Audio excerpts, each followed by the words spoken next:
The grass to grace story of Sam Walton is not just a tale of business success. It is a compelling story of resilience, innovation, and the changing power of just one individual's vision. Today, Walmart remains a testament to Sam Walton's vision. With lots of stores in many countries and a significant online presence, the company continues to define the retail landscape. This is Opulence Luxury, where we discuss the luxurious life of the rich, and this time, we are beaming our light on one of the wealthiest men to ever live in the last century.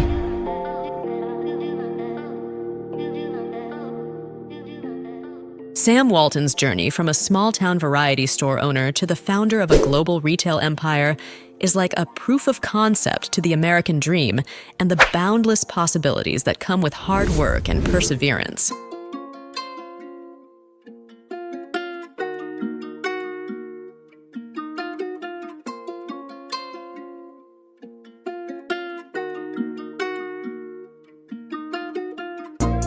Humble beginnings. Samuel Moore Walton, the father of Walmart, was born on the 29th of March, 1918. His coming into this world was on a farm where he lived with his parents, Thomas Gibson Walton and Nancy Lee. Being involved in subsistence farming, which was his parents' occupation, did little to fend for the entire family. This scarcity pushed his father, Thomas, to attempt blue-collar work with his brother, that is Sam's uncle, who was into farm mortgaging and insurance. By this time, it is important to note that the Great Depression was prime, and life was hard on a widespread level. Growing up during the Great Depression, Sam witnessed firsthand the challenges and hardships faced by his family and the community. These difficult times honed his ability to adapt to changing circumstances and fueled his ambition to create opportunities for himself and others. Sam's parents were hardworking individuals who instilled in him the values of perseverance and determination from an early age. Living on the farm had taught young Sam the importance of diligence and resourcefulness.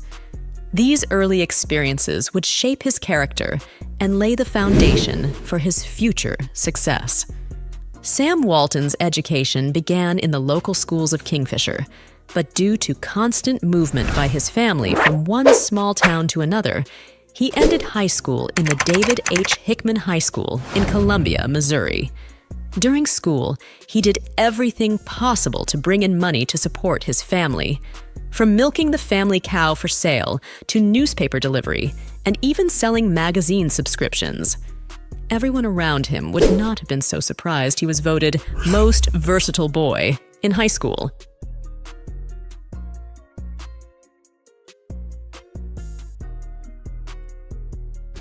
Little aspirations. Just 3 days after graduating from college, Walton entered the ranks of department store J.C. Penney as a management trainee in Iowa. He did this work approximately for 18 months, and you can do the calculations because he earned $75 per month for his work. As a fresh graduate of the University of Missouri, where he attended as a Reserve Officer Training Corps, ROTC cadet, Walton was primed for service in the military. He resigned from his trainee position in 1942, ready to be enlisted into the United States efforts in the Second World War. During college, he was available for odd jobs that needed doing, waiting tables in exchange for meals. His appetite for service was already evident at this moment as he engaged in various volunteer organizations. It was while in the Army that it dawned on him that he was cut out for retailing. Walton served in the United States Army Intelligence Corps. His brief covered supervision of the security at aircraft plants.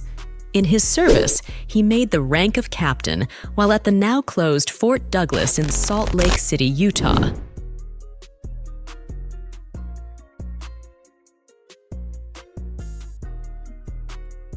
Building blocks for an empire. Today, Walmart and its division, Sam's Club, are as big corporations come.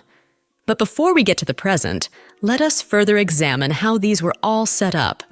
Having left the military in 1945 at the age of 26, It seems the stage had been set up for his entrepreneurial career to go on full display. He kicked things off with the management of his first variety store. Further aided by support from his father-in-law in the form of a $20,000 loan and a personal savings of $5,000, Walton was able to purchase a Butler Brothers franchise. Eventually, Walton became so successful with the growth in his sales volume, rising from $80,000 to $225,000 in 3 years. Such growth drew the attention of his landlord, who acted in an opportunistic sense and essentially forced him to leave by refusing to renew the lease. Faced with a rental fee that was calculated based on 5% of all sales, Walton gave in and sold the store and all its inventory to him for $50,000. Walton called that a fair price. This initial challenge and the others that will follow did not deter Sam Walton from following his dreams.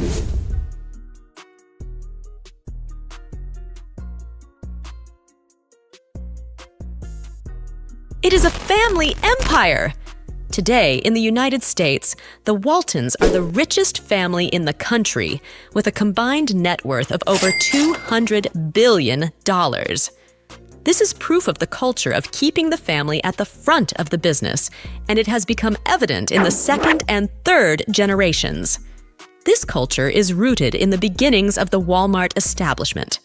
At the initial stages, the people who were key included Sam's brother, James "Bud" Walton, an accomplished pilot in the Second World War.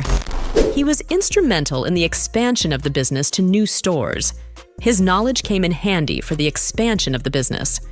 Sam bought a small second-hand airplane, which he also used with his son, the late John Walton.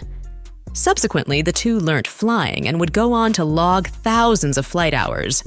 Being up in the sky was probably something that they enjoyed on the side. What better place to have father and son moments? Do you think you would learn flying for the fun of it? Talk to us in the comments. Another person will be his father-in-law, Leland Stanford Robson. After Sam Walton married his daughter, Helen, Robson became increasingly obligated and active in the business of his son-in-law. In 1945, he provided Sam with his first business loan to open his first store that would later be known as Walton's Five and Dime in Bentonville, Arkansas. Leland Robson was everything, from the obvious businessman to a lawyer, politician, banker, and rancher. Plus, if you can get the right nomenclature, he founded the town of Fair Oaks in Oklahoma. Sam Walton would later go on to describe him in his autobiographic book, Made in America, My Story, as being of great influence. Listening to him was an education in itself, he said of L.S. Robson. He advised Sam to make his family members partners in his business, a pattern he had used in his banking and real estate operations. This gave rise to the Walton Enterprises. Not in any way the least is Helen Walton, wife of Sam. She takes credit for the idea of profit sharing with the company's associates. She was also crucial in the planning, strategizing, and negotiation aspects of the business. Sam met Helen while he was still in the Army, and they got married on Valentine's Day of 1943. Their marriage produced 4 children: Robson John, who died in 2005, Jim, and Alice.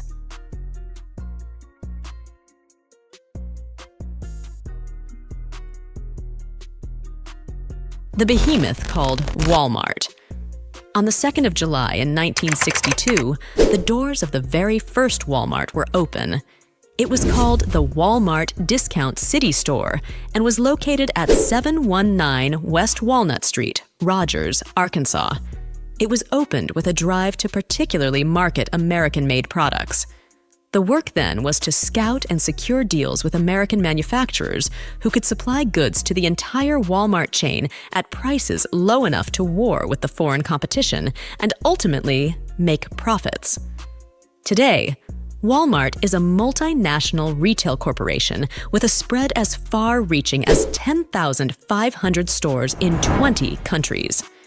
They operate a chain of hypermarkets, grocery stores, and discount department stores, in addition to Sam's Club, the membership-only warehouse. It is the largest private employer in the world, with a staff count of about 2.1 million. Walmart is the largest company in the world by revenue scale. The Fortune Global 500 list of 2023 quotes their revenue as $611.3 billion. It is also in the top 20 of the biggest companies by market capitalization, with its publicly traded value of $442 billion and gross profits of $150 billion.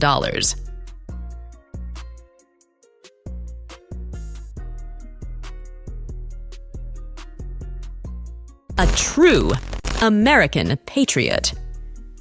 Before the wealth of growth in retail poured in, Sam was very well given to service. From his early life, he spent time in joining various courses that were dedicated to community development. The Walton Family Foundation, the charity organization of the Walton family, is reputable for engaging in various philanthropic efforts. Giving back to society is an idea held strongly by Sam. As a child, part of his drive was to be beneficial to his family. While still a child and given the circumstances of his time, he believed and espoused the notion that as kids, they should be givers to their homes rather than takers.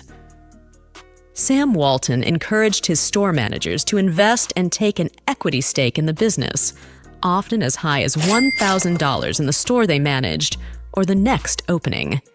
You can imagine how much motivation that action induced on the managers who took ownership, because by that, they had a skin in the game. At this point, there was shared vision and common goals, typical of the American culture. A large chunk of growing Walmart was the almost democratized input that came from its employees. It was an environment where people's opinions were valued. Walton made donations to various charitable causes. Together with his wife, they were active in First Presbyterian Church in Bentonville. It was there Sam served as an elder and a Sunday school teacher, where he taught high school-age students. The family made significant contributions to the congregation. Walton inculcated the concept of service leadership into the corporate structure of Walmart, based on the biblical concept of Christ being a servant leader, and emphasized the importance of serving others first. Time magazine posthumously inducted Sam into their list of 100 most influential people of the 20th century in 1998.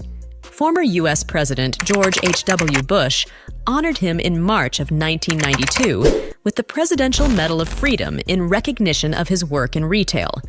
His donations and contributions in service led to some places being named in his honor, like the University of Arkansas's Sam M. Walton College of Business.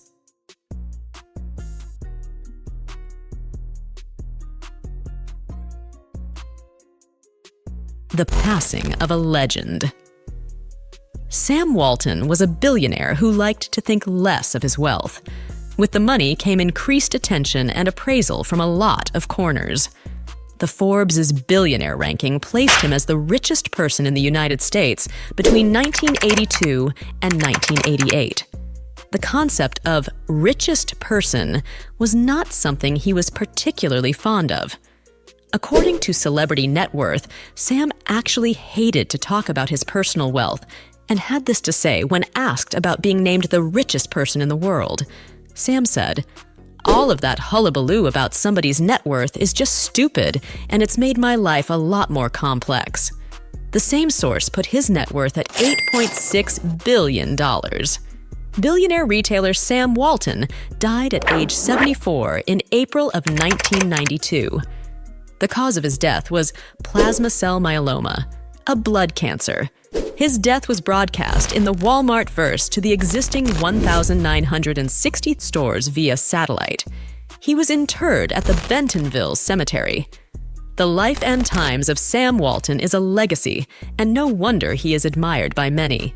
Of course, there are large retail outlets that exist in competition with Walmart, but perhaps the best part about Walmart is the majority family control and its continued commitment to philanthropy.